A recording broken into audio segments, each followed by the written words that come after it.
بۆ ئەوەی قسەی زیاتر بکەین لەسەر بازاڕە داراییەکان لە ئاستی جیهاندا بەتایبەت بابەتی زێڕ و زی و نەوت و هەروەها ئەو ڕووداوە دارایانەی ئەگەری ڕوودانیان هەیە یاخود ئێستا بە بەردەوامی کێشە گرفت بۆ بازاڕە داراییەکانی جیهان دروستەکەن. میوانێکم لەگەڵدا دەبێت ئەویش بەڕێز ئازاد گەیلانی شارەزای بازاڕە داراییەکان. کاک ئازاد سوپاس بۆ ئەم دەرفەتە. بۆ پرسیارە دەست پێەکەم ئەمڕۆ زێڕ و زی و کریپتۆکەرەنسی دابەزین.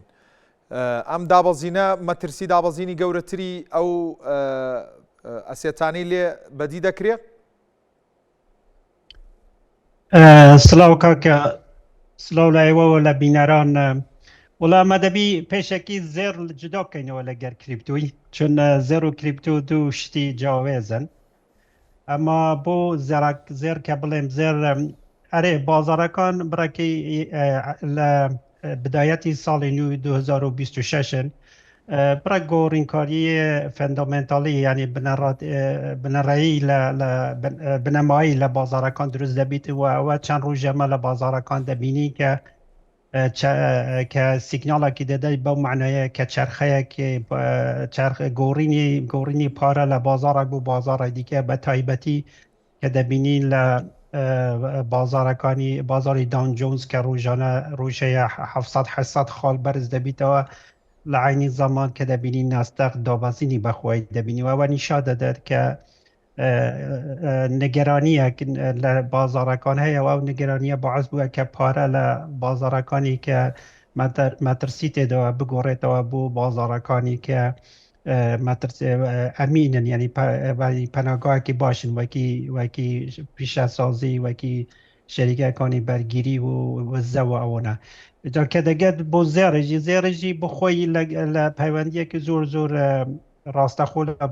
بازارەکانی هەیە. لە عینی زەمان دەبینیت دلار بڕێکی بەرز بووەوە چون ئەو مەسلەی کە ئەو چرخەی کە ئێستا لە بازار دەبینین بە نەفعی دلارەوە بۆ خۆی بڕێکی زەختی دێنتە لەسەر زێر لە زەمانێکی کە زێر لە ئاستێکی زۆر بەرزدەوە. ئەمە بە بۆچوونی من زێر لە نەزەر بنەما و فەندامێنتال زۆر بەهێزە. ئەمە مدەتێک لە ئەوترافی 4000 دەمینتەوە هەتا بنگەی خۆی بەهێز بکەتن پێش ئەوەی حرەکە بکە، چون بازار چاڕاوانی ڕاستکردنەوەیەکی لە بازارەکانی جیهانی هەیە. سەبارەت بە زیوچی کە بینیمان لە 24 سعاتی ڕابردوودا یاخود زیاتر لە 24 سعاتی ڕابردوودا لە 1 بۆ 2 ڕۆژی ڕابردوودا تاوەکو 82 دلار بەرز بۆ، بەڵام ئێستا دابەزیوە بۆ 74 بۆ 75 دلار. ئەم دابەزینی زیوە مەترسیدارە بۆ سەرزی و یاخود چاوەڕێی چی بکەین؟ بۆ زیو ناجێگێری لە بازارەکانی لە بازاری زیو هەوەیە لەبەرەوەی کە بەرزبوونەوەیەکی زۆر بەهێزی بەخۆیەوە گرتیە مدەتێکەوە هیچ کەس لەو بازرگانەکان تا ئێستا قازانجی خۆیان هەر نەگرنە. ئەمە لە بیرمان نەچین مەسلەی بەرزبوونەوەی زیو زۆر فەرق لەگەڵ بەرزبوونەوەی زێر. بەرزبوونەوەی زیو لەسەر بەسەرەی خاستی پێشەسازی و خاستی سونەر پانەل و ئەو سیارەکانی کارەبا و ئەوچتانە، یعنی خاستێکی یەکجار لە پیشەسازی و ئەوە بۆ زیو هەیە و زیو ئەوەی بەردەوام دەبیتن بە ینی بنگایکی زۆر بەهێزی هەیە، بنەمایەکی زۆر بەهێزی هەیە و ئەو خواستە زیاترش دەبیتن هەرچەند لە پێش ینی هەرچەند ئەو استفادەکردن لە سیارەکانی کارەبایی و سولر پەنل لە دنیا هەبیتن بەهێز دەبیتن. ئەمە زۆر ئاساییە کە دەبینی وەختێکە دارا یەک چەندین ڕێژەی چەندین لە کاتێکی زۆر کەم بەرز بووەوە ئەوە بخۆت ترسەکە کە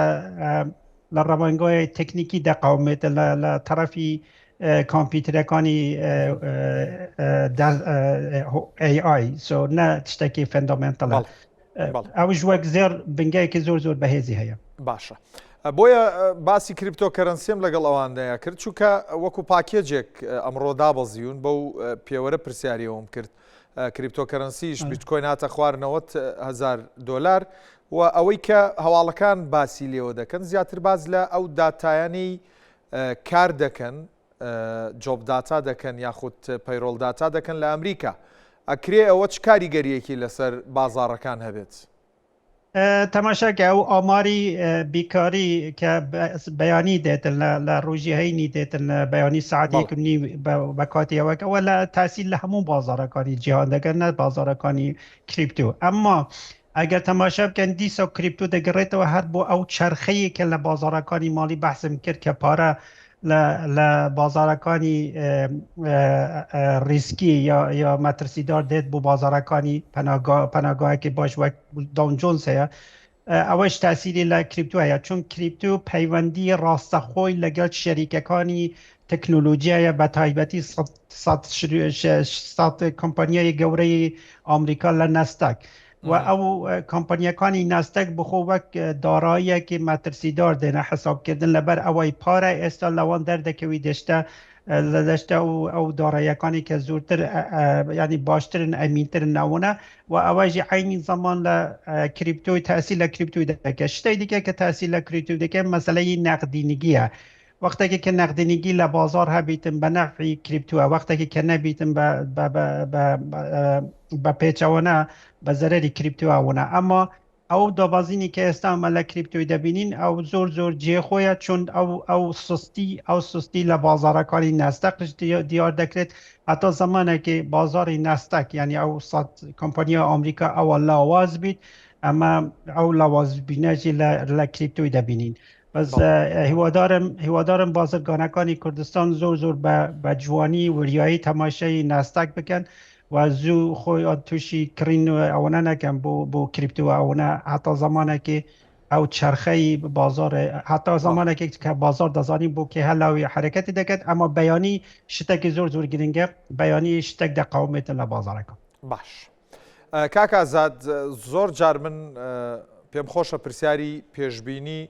داهاتوو لە تۆ بکەم چونکە پێشبینیەکانت وردن بۆ داهاتووی ئەم کانزایانە بۆ ساڵی 2026 پێشبینی چییە بۆ زێر؟ دەبینی زێر لە دوو ڕەوەنگای دەبی تەماشاک لە ڕەوەنگای تکنیکی و لە ڕەنگەوەی فەندامێنتالی ڕەوەنگای فەندامێنتالی لەبەرەوە پەیوەندیەکانی کە زێر لەگەر بازارەکانی جیهانی هەیەوانە چون ئەمە ئینتزار چاوڕەوانی خۆڕاستکردنەوەیەک لە بازارەکانی جیهانی هەنی ئەوە خۆڕاستکردنەوە بەعاز دەبێتن کە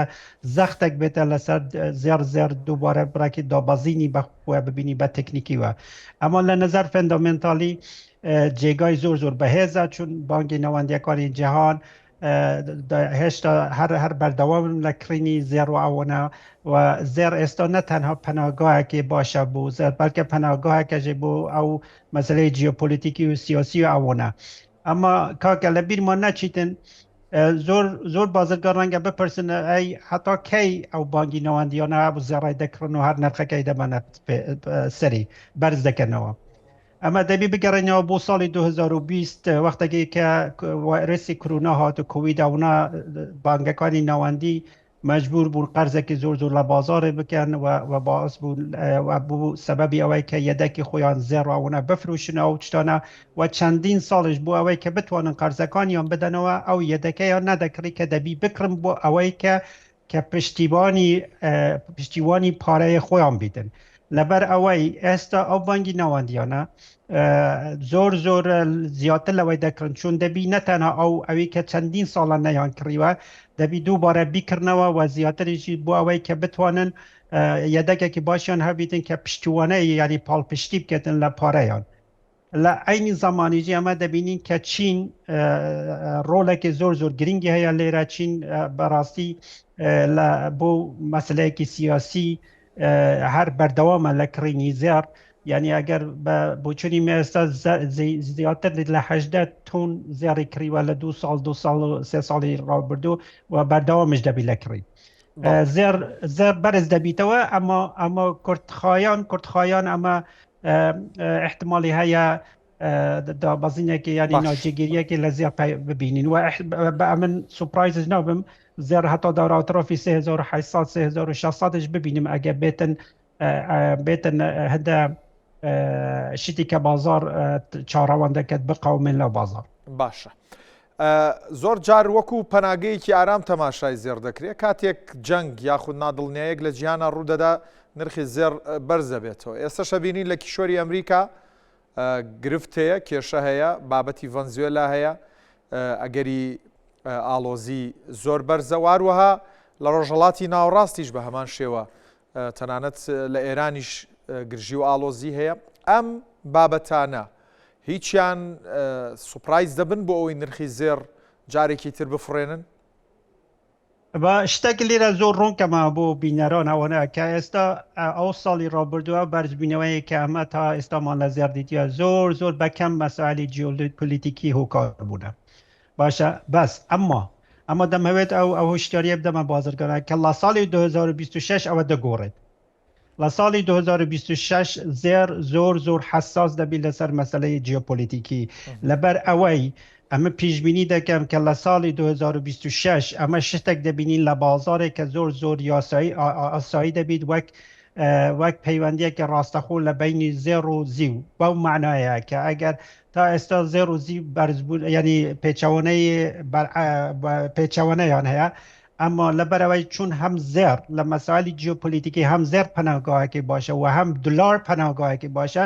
لەبەر ئەوەی سوپرایز نابم لە ساڵی 2026 زۆر جار ئەمە ببینین کە زێر و دلار پێکەوە بەرز بنەوە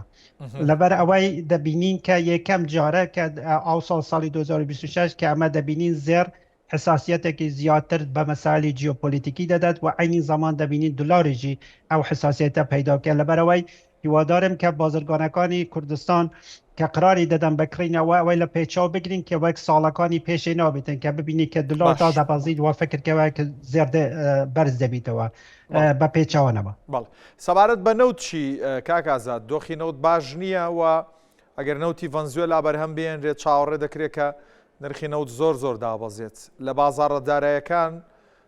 لە پێنوێنەکانی نەوتا چاوەڕێی چی بین؟ دەزانی مەسەلەی نەفت بڕێکی تێکەڵەوە یعنی درستە ئەمە نەفتە زۆر لەسەر ئێستا بازار بەسەرەن لە ڕەوەنگای ئابووری تەماشا دەکەن چون ئەمە واوڕیمان هەیە کە ساڵی 2026 ئەمە سستیەکی لە ئابووری دەبینین ینی گەشە پەیدانێ نابینین ئەمە قەیرانش نابین لە ئابووری ئەوەی بازار دەزانیتن ئەوەنە شتی کە زۆر گرنگە بۆ بازار حالیان کە بتوانێتن ینی نرخەکانی نەفت بەرز بکەتەوە ئەو مەسائلی جیۆپۆلیتیکی و ناجێگیری لە بەتایبەتی لە ئەوەیکە لە شەرق الئەوسەط ینی لە میدل ئیست نه لە ڤەنزوێلا پێمان نییە ڤەنزوێلا تاسیرێکی هەندە زیادی زۆری هەبیت و پێمان نییە کە هەبوونی ینی دەستکەوتی نەفتی ڤەنزوێلا هەندە تاسیرێکی زیاد لەسەر نرخی نەفتێ دامنێ ئەمە ئەگەر بێتن مەسالی جیۆپۆلیتیکی شەڕێک لە بینی ئیران و ئیسرائیل و ئەو شتانە بقاومێت ئەو یا تشتێکی گەورە لە مەنتەقەی بگەڕێ ئەوەنە تاسیرێکی زۆر لە بەرزبوونەوەی نەفت دەکەن دەبی ئاگامان لەخۆ هەبیتن لەو مۆزوعی لەو بابەتەی ڤەنزوێلا هەندە تاسیل لەسەر نییە ئەگەر لەگەر فاکتورەکانی دیکە تەماشا بکەین. باشە دوایین پرسیارم لەبارەی ئەمریکا و چین دەبێت جارێکی دیکە ململانی بازرگانی کە تاوەکو ئێستا بە تەواوی چارەسەر نەبووە لە بینیاندا لەم ساڵیشدا سوپرایز دەبێت بۆ بازاڕەکان؟ باوەڕ ناکەم شتی کە گرنگە لێرە ئەمە دەبی تەماشا بکەین لە ساڵی 2026 ببینی ئەو تەریفانە ئەو مشکلەی کە ینی ئەو تەریفانەی کە ساڵی 2025 مان هەبوو چه تەسیرێک لەسەر داهاتی شەریکەکانی بەهێز دەکەتنەوەە دەبی تەماشا بکەین کە چەند لەوی دەقاومی ئەمە پێما بێتن ئەگە بێت بۆ خۆی بۆ مەسلەی ینی ئەو گرژیانەی لە بینی ئەمریکا و چین باوەڕ ناکەم گرژیەکان زیاتر بن چون بە نەفعی هەردوویان نییە بە هەردوویان نییە و لە تەرەفی دیکەژی بازار عادەتی کردیە بە ئەو گرژیەکانی بە قسە لە بینی ترامپ و چین و ئەوەنە چون هەم چین احتیاجێکی بە ئەمریکایە هەم ئەمریکا احتیاجی بە چین هەیەونە لە هەردوو ئابووری گەورەنە لە دنیا ناتوانن بە یەکۆ دەبن چون ئەندە ڕابتن بە یەکتراونە ئەمە ئەو شتانە دەبن باوەڕ ناکەم ینی ئەوەندە بازار ینی هەندە بازار گرنگی بەو